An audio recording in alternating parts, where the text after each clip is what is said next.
अपना YouTube channel real music studio like subscribe और bell घंटी को दबाना ना भूलें।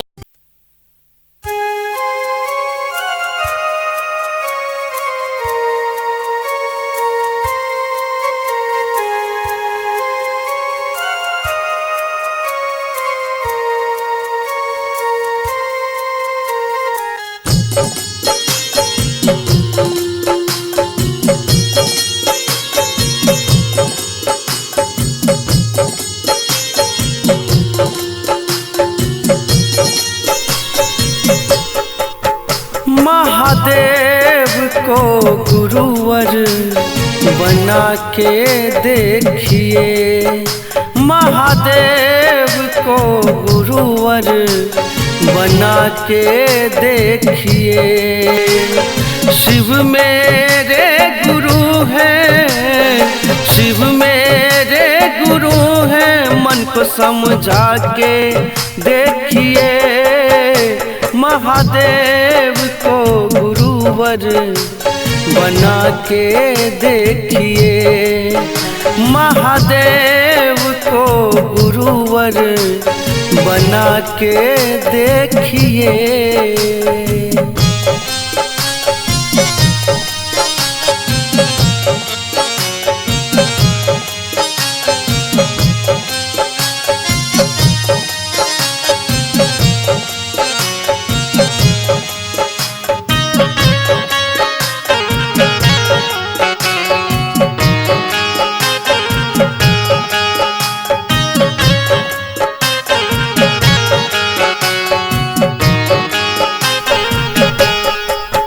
बिगड़े को है बनाते, उलझे को सुलझाते, जो मांगते दया है वो दया है बरसाते।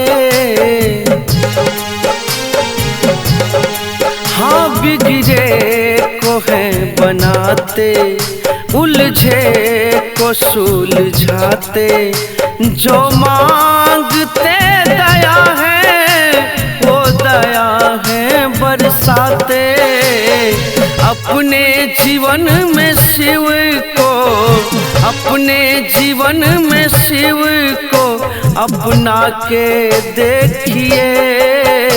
महादेव को गुरुवर बना के देखिए, महादेव को गुरुवर बना के देखिए।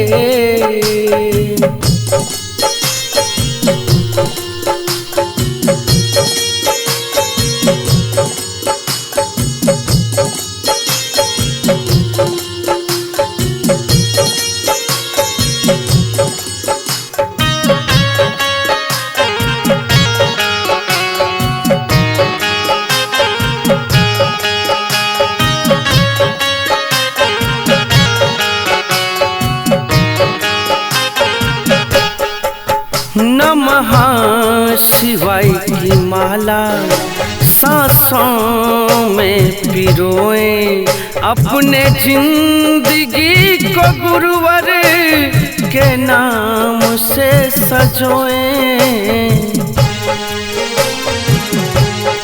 हाँ नमः शिवाय की माला सांसों में पिरोए, अपने जिंदगी को गुरुवर के नाम से सजोए। मिलती दया जो है शिव की, मिलती दया जो है शिव की, तो बता के देखिए। महादेव को गुरुवर बना के देखिए, महादेव को गुरुवर बना के देखिए।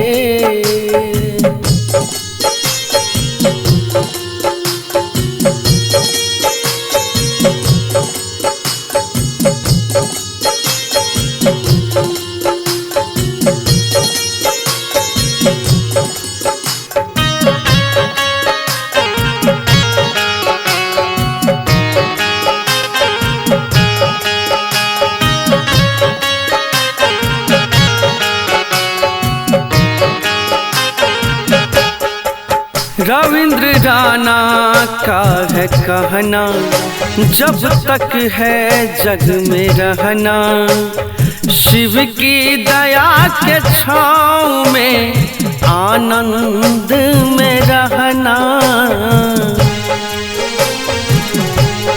हाँ, रविंद्र राणा का है कहना, जब तक है जग में रहना, शिव की दया के छाँव में आनंद में रहना।